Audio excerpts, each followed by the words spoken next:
If you are a fan of the Predator franchise, Predator-Badlands is probably one of the movies that you are eagerly waiting for. If the early teasers were showing promising signs, the final trailer that was released a while ago has just about sealed the deal. It hints at a pure cinematic experience, complete with a fresh storyline and some stunning visuals. The fight sequences and creature effects are top-notch, and during the eventful trailer, there have been some crucial details and Easter eggs that point to the nature of the narrative. In this video, I will explore 50 such things that you may have missed out in the final trailer of Predator-Badlands, because the early signs suggest that the action is about get really serious. Before we go into our explanation, we have a very small request. If you like our content, please support us by subscribing to our channel. This is a small click for you, but for us, it means a lot. Thank you. Let's begin.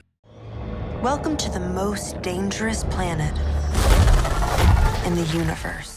The trailer's thesis is right in the opening lines, and it's not subtle. The moment I heard, "Welcome to the most dangerous planet in the universe where everything is trying to kill you," I knew the movie isn't just a predator on a new world. The planet itself is the antagonist. That's why every shot stacks environmental threats, needle-spitting flora, multi-species ambushes, and terrain engineered to punish mistakes. The VO rhythm, "I need a hand, you're here to prove yourself, hunting something that can't be killed," maps Deck's arc from desperation to trial by fire, while foreshadowing the hunt's impossible target. These exact lines frame the story rules up front, and they recur as visual motifs each time Deck levels up his tactics. I clocked that structure on first pass, and it holds on rewatch. This time, the Predator is the protagonist, and there are no humans. What instantly changes the franchise grammar is the POV. The story is told from the Yautja side without human characters. That creative constraint forces character work through Deck, the young hunter, and Thea, the Weyland-Yutani synth. It's a deliberate flip from humans hunted by the Predator to Predator and robot navigating a death world, and it explains why the trailer leans into culture, language, and ritual over cat and mouse. Dan Trachtenberg said as much at Comic-Con, emphasizing the goal to show the Yautja's world and code rather than repeat the old structure. That single choice is why the footage is packed with clan dynamics, ritual combat, and non-human problem solving. I'm here for it. Deck isn't just young, he's coded as the runt outcast trying to earn his place. The cutting makes a point of Deck's size, posture, and the way other Yautja loom over him. That's not random scale, it underlines status. The set visit reporting backs that up. Deck is smaller, more expressive, and on his first hunt to prove himself. It reframes the trailer's "Prove Yourself" line as both a personal and cultural mandate. Small details, hesitation before donning armor, scanning posture before committing to a strike, tell me he's operating under scrutiny. The final montage shows that shift from tentative to decisive as he starts reading the planet rather than charging it. The character framing here is intentional, and it tracks across multiple shots, not just one hero pose.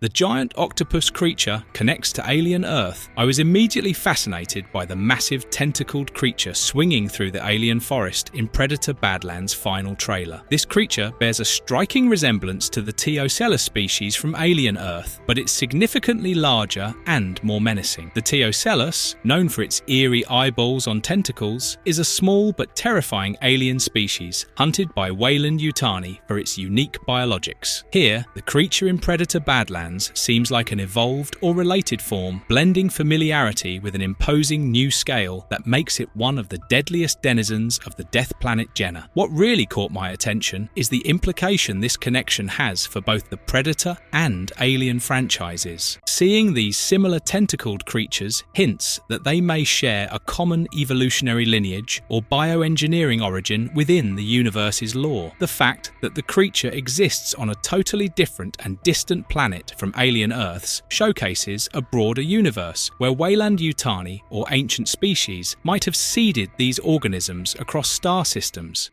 The elephant-rhino hybrid has predator DNA, or at least predator logic. The elephant-rhino hybrid in the final trailer of Predator-Badlands is easily one of the most thought-provoking and lore-rich creature designs I've encountered in recent sci-fi cinema. The very first thing that grabbed my attention was how it transitions between shapes, starting as what looks like a massive, moss-furred alien elephant, then seamlessly folding its huge, leathery ears down and compacting its frame to become a defensive, charging rhino. This transformation happens fluidly, like shifting armor plates, and instantly signals that this animal has adapted to become a tank on legs, capable of fending off even the deadliest of predators on Jenna. But the truly jaw-dropping moment is the close-up on its trunk. Here, I notice several mandible-like appendages fanning out in a direct mirror of the predator's iconic facial anatomy. These are not just aesthetic flourishes. They twist, flex, and even splay outward in moments of aggression or alarm, almost as if the creature uses them for threat displays or even secondary feeding mechanisms. This design detail sent my mind spinning with questions about evolutionary mimicry and the planet's ecology. If these creatures developed such predator-esque features because they were hunted by yautja for generations, it's possible that adaptation through natural selection allowed those with intimidating mandibles to survive. On the other hand, the possibility of direct genetic tampering, perhaps through Weyland-Yutani's notorious bioweapons experiments or even unintentional black goo contamination, can't be ignored.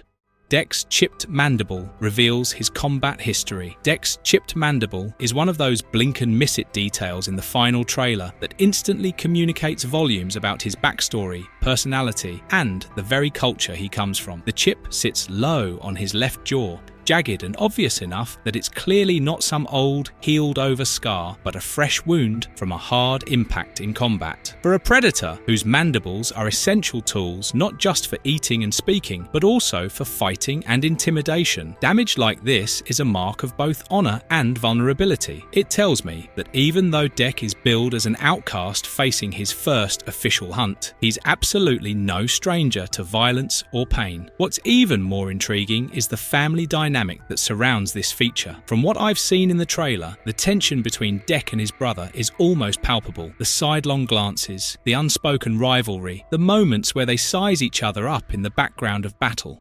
The Callusk is the unkillable apex predator. The Callusk is the undisputed apex predator introduced as Deck's ultimate adversary in the final trailer, and its design sets an entirely new bar for creature threats in the franchise. The first thing I noticed was the Callusk's sheer size, towering well above the jungle undergrowth on 4 powerful limbs, each muscle-packed and adapted for relentless pursuit. Its head sports a tangle of agile tendrils that sway and flex with every movement, reminiscent of deep-sea monsters or ancient predators, adding an eerie sense of intelligence to its presentation. But what's truly chilling are its jaws, row upon row of serrated teeth built for crushing armor, bone, and anything foolish enough to cross its path. It's not brute strength alone that makes the Callusk terrifying. It may also be intelligent and capable of outthinking its hunters. When Deck does manage to land an attack, the Callusk doesn't flinch or roar in pain. It looks back at him with pure contempt, almost mocking the attempt. This moment illustrates why it's known as unkillable. Every tactic and weapon the predators have thrown at it seems futile. It's a creature built to test the limits of courage and ingenuity, making it the ultimate trial for Deck's hunt, and undoubtedly one of the franchise's greatest monsters.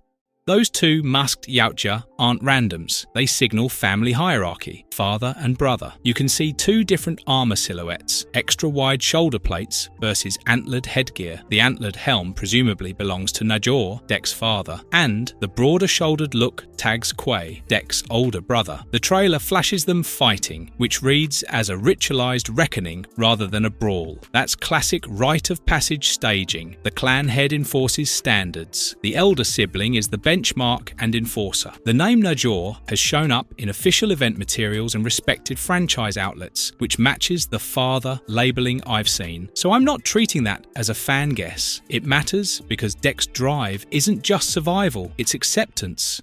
Elle Fanning plays 2 synthetics, Thea and Tessa. and the cut keeps them apart on purpose. If you pause on the Special Weapons Division (SWD) camp inserts, you'll catch a second Elle Fanning in full mobility, clean suit, mission posture, and that company asset body language. That's Tessa, a different Weyland-Yutani synth. The final trailer keeps their overlap minimal, but the 1-2 flashes sell the idea that Thea and Tessa are twinned in design but opposed in function. I'm reading Tessa as the Mission Pure variant, who introduces a corporate objective that collides with Dec and Thea's survival logic. The marketing has confirmed Fanning's dual roles for months. The final cut simply teases it with cleaner geography. That's smart. It preserves the reveal rhythm while still rewarding close looks. The Harvester skull is a flex, Fox's shared history, not a backdoor sequel. Freeze the trophy wall and you'll spot the Independence Day Harvester cranium sitting like a wink to anyone who knows the studio lineage. That's less a canon handshake and more a trophy room joke the Yautja would absolutely keep. We hunt what's worthy. The visual says, our collection outlives your franchises. It's also clever production shorthand for, this clan has hunted everything. If that wall includes a harvester, the Badlands apex prey must be in the same threat class. Otherwise, Dec wouldn't be risking banishment to chase it. I love that the trailer trusts you to read that context from one insert. The language isn't just flavour. Britton Watkins built a system the actors perform through. There's a reason Dec's performance reads emotional despite the mandibles. The team ditched the heavy animatronic head for more actor-driven expressivity and backed it with a performable Yautja language. Linguist Britton Watkins developed Badlands' spoken or written system with enough internal rules that line readings carry tone and intent, not just syllables. That's why you hear extended Yautja speech with subtitles versus the brief mimicry of earlier films. It's not a gadget voice, it's a tongue, and the trailer makes room for it. That choice also supports the Predator POV mission. If you want empathy, you need language, even for monsters.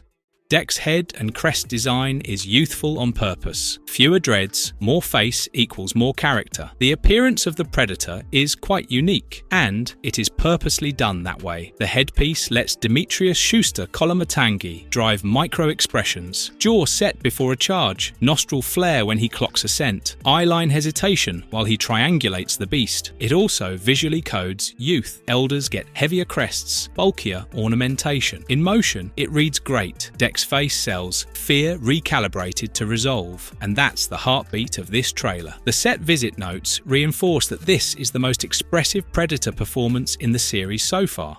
Thea's diagnostic healing pod technology. During Thea's repair sequence in what appears to be a medical pod, I spotted technology that bridges Weyland-Yutani and Yautja design philosophies. The pod's interface displays both human text and Yautja symbols, suggesting either technological exchange between the species or Weyland-Yutani reverse engineering of Predator tech. The healing process itself involves nanoscale repair mechanisms that align with advanced synthetic maintenance protocols seen in other Alien Universe films. Dec's father wears a melted mandible mask. I was intrigued by the design of Dec's father's mask, which features what appears to be melted mandibles on the front. These aren't decorative. I believe they're actually his own mandibles that have been fused to his mask through battle damage, creating a terrifying trophy of survival. This visual storytelling shows us that even elder predators aren't invincible and carry the scars of their hunts. Dec's brother is his main rival, not his father. I realised that the white dreadlocked predator many assumed was Dec's brother is actually his father. The predator fighting alongside and against Dec throughout the trailer is his sibling, creating a classic rivalry dynamic. Both brothers are competing for their father's approval and the right to lead their clan, making this as much a family drama as a monster movie. The mech suit battle happens before Dec arrives. If you observe closely, you will realise that the scenes showing the Callusk fighting what appears to be a power loader mech suit happen at night, while all of Dec's encounters occur during daylight. This suggests the mech battle is a flashback showing how the Weyland-Yutani facility was destroyed before our main story begins. The mech's resemblance to the power loader from Aliens is clearly intentional. Dek uses Weyland-Yutani pulse rifles. I caught Dek wielding what appears to be a Weyland-Yutani pulse rifle in several shots, showing his willingness to adapt and use human technology when necessary. This is significant because it demonstrates that Dek is more pragmatic than traditional predators, willing to abandon honor codes for survival. Its character development through weapon choices. The planet's vegetation is carnivorous. The plant life on Genna isn't just dangerous, it's actively predatory. The vines that attack Dek and the Weyland-Yutani soldiers appear to have some form of intelligence, suggesting the entire ecosystem has evolved to hunt rather than simply exist. Even the ground vegetation seems to move with purpose, making every step potentially lethal. Dek's vehicle design merges predator and human tech. I was impressed by Dek's speeder bike-like vehicle, which appears to be a hybrid of predator technology and human engineering. The design suggests either Dek scavenged parts from the Weyland-Yutani facility or that there's been previous collaboration between the species. The vehicle's lounge chair-like appearance adds an unexpectedly casual element to the deadly hunt. The healing pod technology returns from previous films. You can spot what appears to be a predator healing pod in the background of several scenes, similar to technology we've seen in previous films. Given that Tessa is shown cut in half and later appears functional, I believe this technology will play a crucial role in keeping both the synthetic and potentially Dek alive during their most dangerous encounters.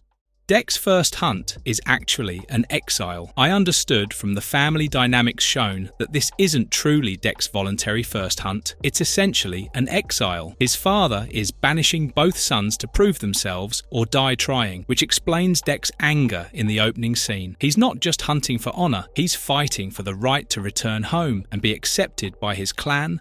The dragon pterodactyl creature hunts from above. You will notice a flying dragon-like creature that appears throughout the trailer, noting its intelligent hunting behavior. Unlike typical pterodactyls, this creature seems to stalk its prey from above with purpose, suggesting it's not just an animal, but a sophisticated predator that could pose a significant threat even to a predator's enhanced senses and technology. The red energy swords are clan-specific weapons. I was fascinated by the red energy swords both Dek and his brother wield during their duels. Unlike traditional wrist blades, these appear to be ceremonial or clan-specific weapons used for formal combat. The red energy suggests they're more powerful than standard predator weapons, reserved for important battles like succession fights or trials of worthiness. The holographic Callusk display shows advanced tech. Did you see the red holographic display showing the Callusk's image during what appears to be a briefing scene? This technology is more advanced than we've typically seen from predators, suggesting either technological evolution in their society or that they've incorporated captured Weyland-Yutani tech into their systems. The hologram's detail level implies extensive previous study of the creature. Dek's size makes him the clan underdog. Dek appears physically smaller than the other predators in his clan, which explains why he's treated as an outcast. In predator society, physical dominance often equals social status, making Dek's smaller stature a significant disadvantage. This David versus Goliath dynamic makes his quest to kill an unkillable creature even more impressive.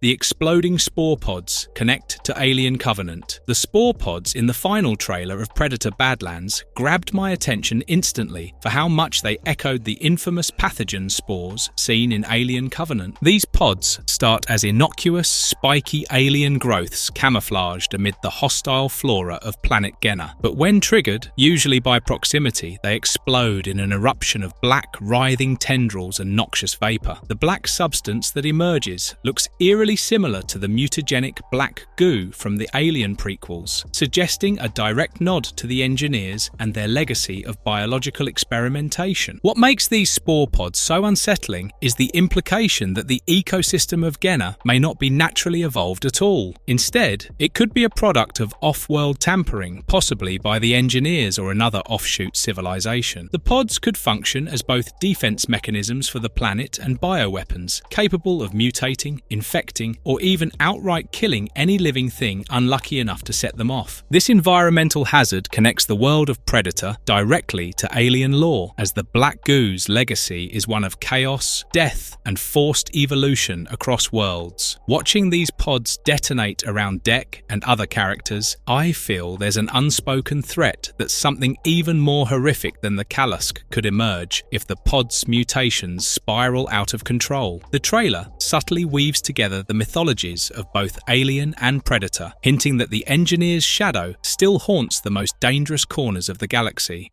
Tessa's cheerful personality contrasts her situation. I was struck by Tessa's surprisingly upbeat demeanour, despite being literally cut in half. Her chirpy explanation of their dire situation creates a darkly comic element that's new to the Predator franchise. This personality choice makes her more than just a plot device. She becomes Dek's emotional anchor and the audience's way into understanding this world.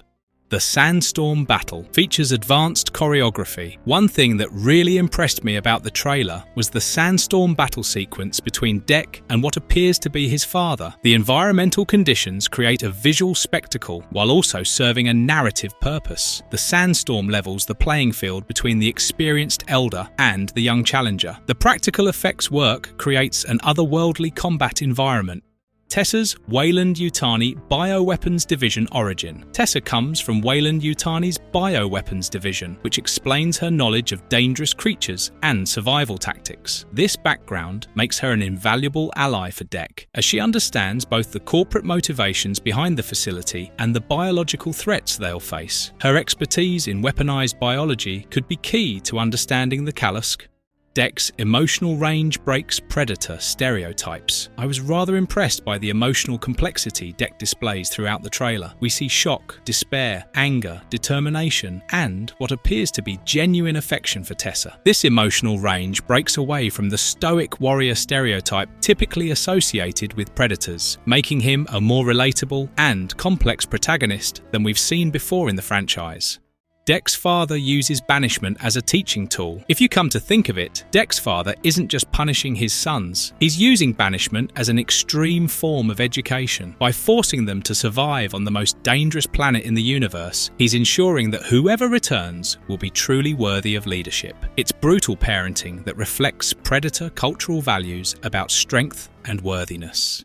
The trailer suggests multiple Predator clans. It is no secret that Dek is outcast from his clan, implying there are multiple Predator clans with different territories and customs. This expands the Predator universe beyond the individual hunters we've typically seen, suggesting a complex society with internal politics and hierarchies. Dek's story might have implications beyond just his personal journey.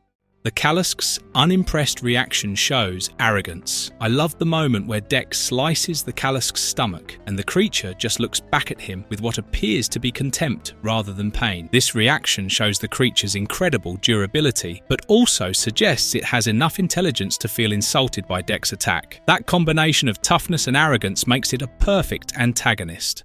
The vine attacks show coordinated plant intelligence. The vine attacks in the final trailer of Predator-Badlands are some of the most fascinating and unexpected elements on Genna. Unlike typical dangerous plant life in sci-fi movies, these vines show clear signs of coordinated, intelligent behavior. I noticed that when Dek or other characters move near them, the vines don't just lash out randomly, they attack in unison, wrapping around limbs in a strategic and methodical way that suggests some form of collective intelligence. This goes beyond simple plant reflexes, implying that the vines might be linked underground by an extensive root network or an organic neural system allowing communication across wide distances. This idea of a planet-wide intelligence made me think of the D. plumbicare plant creatures from the Alien Earth TV series, where plants not only serve as deadly hazards but actively trap and kill prey to consume or defend their territory. It feels like the creative teams are tapping into similar concepts, plants that are no longer passive but active participants in the ecosystem, evolving sophisticated defensive and offensive capabilities. On Jenna, the vines effectively turn the environment itself into a living trap, constantly working against any predator or prey on the planet. This raises the stakes exponentially. Not only must Deck contend with massive beasts like the Callusk, but he must also remain vigilant against an environment that's as intelligent and vicious as any animal. This intelligent flora adds a deeply unsettling ecological horror dimension to the film that sets it apart from previous Predator installments.